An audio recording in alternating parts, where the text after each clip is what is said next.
అందరికి శులం. ప్రార్థన. మహోన్నతుడవు, మహాగణుడవు, నిత్య నివాసి అయిన తండ్రి, మీ ఘనమైన నామకు స్తుతులు స్తోత్రాలు చెల్లించుకుంటున్నాం.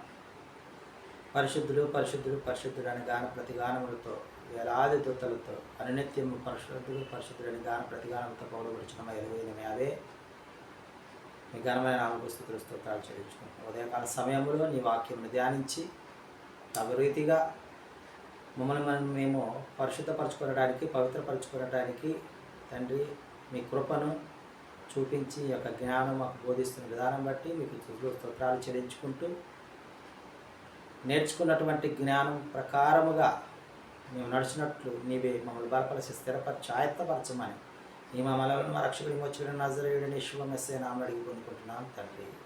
ఆమేన్. ప్రాణభయమును తొలగించినావు, ప్రాకారములను స్థాపించినావు, సర్వజనులలో నీ మహిమ వివరింప దీర్ఘాయుతో నన్ను నింపినావు. ప్రాణభయమును తొలగించినావు, ప్రాకారములను స్థాపించినా, సర్వజనులలో నీ మహిమ వివరింప దీర్ఘాయుతో నన్ను నింపినావు. నీ కృప బాహుళ్యమే వీడని అనుబంధమై, తలచిన ప్రతి క్షణమున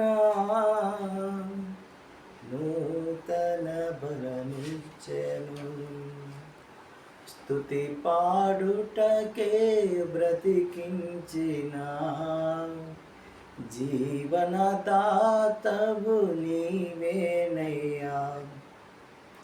ఇన్నాళ్ళుగా నన్ను పోషించిన తల్లివలే నన్ను ఓదార్చిన, నీ ప్రేమ నాపై అన్నడు మారదు యెహోవా.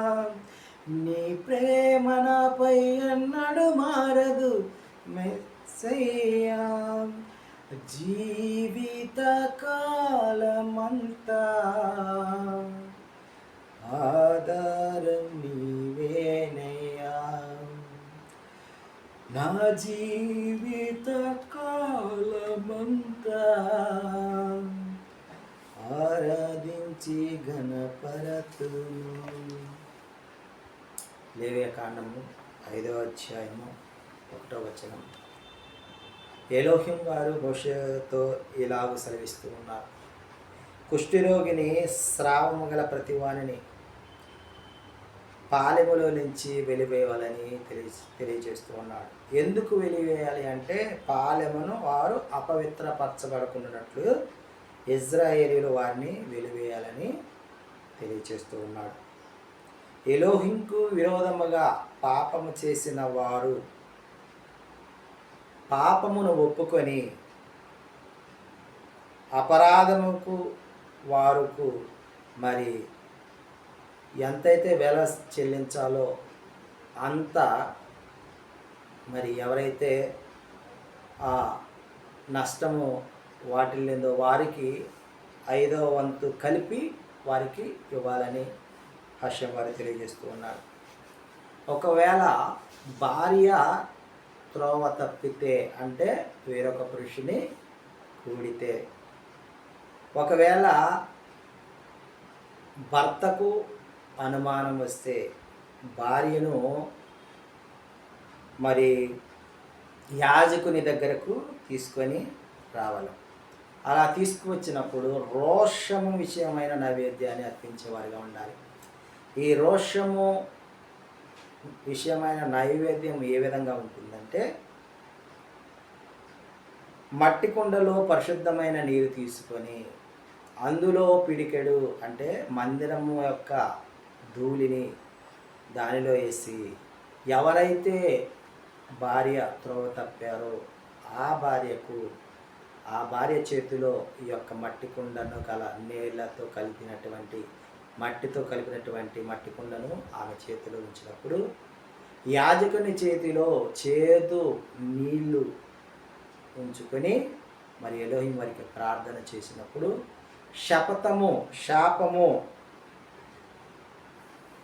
నేను తప్పు చేయలేదు, ఒకవేళ నేను తప్పు చేస్తే మరి నాకు శాపము వచ్చును అని ఆ విధంగా పలికించి ఆమెను అనిపించిన తర్వాత ఆ యాజకుడు తన చేతిలో ఉన్నటువంటి ఆ చేదు నీటిని ఆమెకిచ్చి తర్వాత ఫస్ట్ ఆ యొక్క కుండలో నీళ్ళు ఆమె తల మీద పోసి ఆ తర్వాత చేదు నీళ్లు త్రాగిస్తే ఆ చేదు నీళ్ళు మరి ఆమె తాగినప్పుడు ఆ చేదు ఆమె కడుపును ఉప్పజేసి మరి కడుపు పుట్టడం వలన నడుము పడిపోతుంది. ఆ విధంగా నడుము పడిపోవటం వల్ల శాపము గల స్త్రీ అని వారందరికీ తెలుస్తూ ఉంది. కాబట్టి శాపము గల స్త్రీ అని ముద్ర ఆమెను మరి వేసి ఉంటున్నారని తెలుసుకుంటున్నాం. ఒకవేళ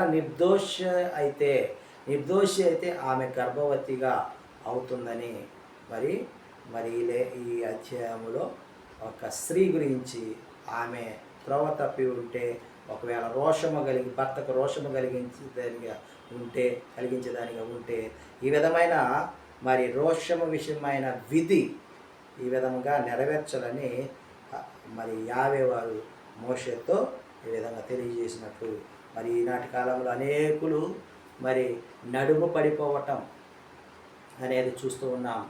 ఆ నడుము పడిపోవడానికి మనకు తెలియకు మరి పడిపోతూ ఉన్నట్లయితే మనం ఎలాంటి పాపము లేదన్నా చేసి ఉన్నామేమో ఒకసారి జ్ఞాపకం తెచ్చుకొని ఆ విషయంలో మనము పశ్చాత్తాపడి యావే వద్ద మనము ఒప్పుకున్నట్లయితే మనకు ఎలాంటి అనర్థాలు రాకుండా మనము కాపాడుకుందాం గాక. ఆమేన్.